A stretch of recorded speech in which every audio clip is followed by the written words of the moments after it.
ಒಂದು ಈಗ ನಾಟಿ ಮಾವಿನ ಗಿಡ ಇರುತ್ತೆ. ಅದೇನು ಮಾಡ್ತೀವಿ ಅಂತಂದರೆ ನಾಟಿ ಇದ್ದಾಗ ಚೆನ್ನಾಗಿ ಬರೋದಿಲ್ಲ, ಇಳುವರಿ ಜಾಸ್ತಿ ಬರೋದಿಲ್ಲ, ಯಾರು ಇಷ್ಟಪಡೋದಿಲ್ಲ. ಈಗ ಮಾವಲ್ಲಿ ಏನಂತಂದರೆ ವೆರೈಟಿಗಳು, ಎಕ್ಸಾಂಪಲ್ ಏನಂತಂದರೆ ಮಲ್ಲಿಕ ಇದೆ, ಮಲ್ಗೋವ ಇದೆ, ಬಾದಾಮಿ, ದಶಾರಿ, ಆಯಿತಾ, ತೋತಾಪುರಿ ಇದೆ, ಇಮಾಮ್ ಪಸಂದ್ ಇದೆ, ಈಗ ಹೊಸದಾಗಿ ಮಿಯಾಜಾಕಿನ್ ಬಂದಿದೆ, ಆಯಿತಾ. ಸೊ ಈ ಥರ ವೆರೈಟಿಗಳು ಬೇಕಾಗುತ್ತೆ. ಆವಾಗ ನಾವೇನು ಮಾಡ್ತೀವಿ ಅಂತಂದರೆ, ಈಗ ಫಸ್ಟು ಓಟೆ ಇರುತ್ತೆ, ಏನು ನಾವು ಮಾವಿನಕಾಯಿ ಚಿಕ್ಕ ಓಟೆನ ಬೀಜ ಇರ್ತಲ್ಲ, ಅದನ್ನು ಫಸ್ಟ್ ಹಾಕಿ ಏನು ಮಾಡ್ತೀವಿ ಅಂತಂದರೆ ಅದು ಒಂದು ಬಾಟಲ್ ಹಾಕಿದ್ಮೇಲೆ ಅದು ಬರುತ್ತೆ, ಮೊಳಕೆ ಬಂದಮೇಲೆ ಗಿಡ ಒಂದು 2 ಅಡಿ ಉದ್ದ ಆಗುತ್ತೆ, ಆಯಿತಾ. ಅದು 2 ಅಡಿ ಉದ್ದ ಆದಮೇಲೆ ಏನಾಗುತ್ತೆ ಅಂದರೆ ಆ ಕಡ್ಡಿ ಇರುತ್ತಲ್ಲ, ಅದು ಪೆನ್ಸಿಲ್ ಥಿಕ್ನೆಸ್ ಇರಬೇಕು. ಇಷ್ಟು ಮಿನಿಮಮ್ ನಾವು ಕಟ್ ಮಾಡ್ಬೇಕಂದ್ರೆ ಇಷ್ಟು ತರಬೇಕಂತ. ಅದನ್ನೇನು ಮಾಡ್ತೀವಿ ಅಂತಂದರೆ, ಈಗ ಒಂದು 2 ಅಡಿ ಉದ್ದಷ್ಟು ಅದು ಬೆಳೆಸ್ಕೊತೀವಿ ನಾವು, ಏನೋ ನಾಟಿ ಇದನ್ನು. ಆಮೇಲೆ ನಾವೇನು ಮಾಡ್ತೀವಿ ಅಂತಂದರೆ ಬೇರೆ ವೆರೈಟಿಗಳು ತಳಿ ಇರ್ತಾರೆ, ಬೇರೆ ತಳಿಗಳು, ಮಲ್ಲಿಕ, ತೋತಾಪುರಿ, ಮಿಯಾಜಾಕಿ, ಇಮಾಮ್ ಪಸಂದು ಇವೆಲ್ಲ ಹೇಳಿದಲ್ಲ. ಸೊ ಅವುಗಳನ್ನ ಏನು ಮಾಡ್ತೀವಿ ಅಂತಂದರೆ ಕಟ್ ಮಾಡ್ತೀವಿ ನಾವು.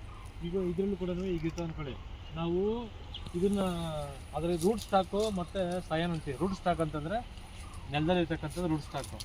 ಸಯನ್ ಅಂತಂದರೆ ಈ ಥರದಿಂದ ನಾವು ಕಟ್ ಮಾಡ್ಕೊಂಡು ಬರ್ತಕ್ಕಂಥದ್ದು, ಆಯಿತಾ.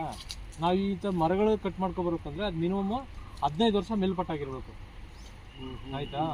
ಈಗ ನಾವು ಇಲ್ಲಿಂದ ಏನು ಸಯನ್ ತೊಗೊಂಬರ್ತೀವಲ್ಲ, ಅದು ಕೃಷಿ ಮಾಡ್ಬೇಕಂತಂದರೆ ಮಿನಿಮಮ್ 15 ವರ್ಷ ಇಲ್ಲ 20-25 ವರ್ಷ ಮೇಲ್ಪಟ್ಟಂಥ ಮರಗಳಿಂದ ನಾವು ತೊಗೊಂಬರ್ಬೇಕು.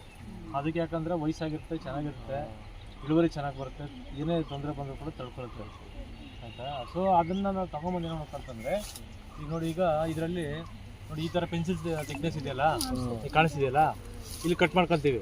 ಇಲ್ಲಿ ಕಟ್ ಮಾಡ್ಕೊಂಬಂದು ಎತ್ಕೊಂಬಂದಿದ್ದಾದ್ಮೇಲೆ, ಆಯಿತಾ, ಇದರಲ್ಲಿ ಏನು ಮಾಡ್ತೀವಿ ಅಂದರೆ ಹಿಂಗಿರ್ತಲ್ಲ, ಇಲ್ಲಿ ಕಟ್ ಮಾಡ್ತೀವಿ. ಕಟ್ ಮಾಡಿಬಿಟ್ಟು ಸೆಂಟ್ರಲ್ಲಿ ಕೊಯ್ತೀವಿ. ಇಲ್ಲಿ ಕೊಯ್ದ್ಬಿಟ್ಟು ಇದನ್ನ ಈ ಥರ ಚೂಪ್ ಮಾಡಿ ವಿ ಶೇಪ್ ಮಾಡ್ತೀವಿ. ವಿ ಶೇಪ್ ಮಾಡಿಬಿಟ್ಟು ಏನು ಮಾಡ್ತೀವಿ ಅಂದರೆ, ಇಲ್ಲಿ ಇರ್ತಲ್ಲ ಸೆಂಟ್ರಲ್ಲಿ ಇಟ್ಬಿಟ್ಟು ಸುತ್ತಬಿಡ್ತೀವಿ. ಪ್ಲಾಸ್ಟಿಕ್ ಸುತ್ತಬಿಟ್ಟು ಎಷ್ಟು ದಿನದಲ್ಲಿ ಅಂಟ ಆಗುತ್ತೆ ಸರ್ ಅದು? ಅದು 1 ತಿಂಗಳಾದ್ಮೇಲೆ ಅಂಟು ಬರುತ್ತೆ. ಅದನ್ನ ಕ್ಲೀನಾಗಿ ನೋಡ್ಕೋಬೇಕು ನಾವು. ಅದಕ್ಕೆ ನೀರು ಹಾಕ್ಬೇಕಾಗುತ್ತೆ, ಅಂಟ ಮೇಲೆ ಬೀಳಬಾರ್ದು, ಕೆಳಗಡೆ ನಾವು ನೀರು ಹಾಕ್ಬೇಕು. ಅದ 1 ತಿಂಗಳಾದ್ಮೇಲೆ ಏನಂತಂದ್ರೆ ಅದು ಮೊಳಕೆ ಬರುತ್ತೆ ಅದರಲ್ಲಿ, ಆಯ್ತಾ. ಆಮೇಲೆ ಬಿಟ್ಬಿಡೋದು, ಅದು ಹಂಗೆ ಬಂದ್ಬಿಡುತ್ತೆ. ನಾಟಿ ಒರಿಜಿನಲ್, ಕೆಳಗಡೆ ಒರಿಜಿನಲ್, ಮೇಲಿಂದ ಇದ್ರದ್ದು ಮೇಲಿಂದ ಬರ್ತಕ್ಕಂಥ ಬರುತ್ತೆ. ಫಸಲ್ ಬರೋದು ಅದೇ ಅದೇ ಬರುತ್ತೆ, ಕೆಳಗಡೆ ಬಿಡಂಗಿಲ್ಲ. ಬಿಡಂಗಿಲ್ಲ.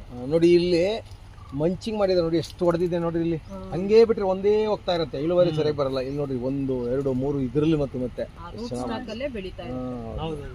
ಡ್ರಾಪ್ ಕಸಿ ಮಾಡೋದು ಗೊತ್ತಾಯ್ತಲ್ಲ ನಿಮ್ಗೆ, ಹೆಂಗ್ ಮಾಡೋದಂತ ನೀವು ಮಾಡ್ಬೋದು. ಬೇಕಾದ್ರೆ ಒಂದ್ಸರಿ ಏನ್ ಡೌಟ್ಸ್ ಇದೆ ಕೇಳ್ಬೋದು.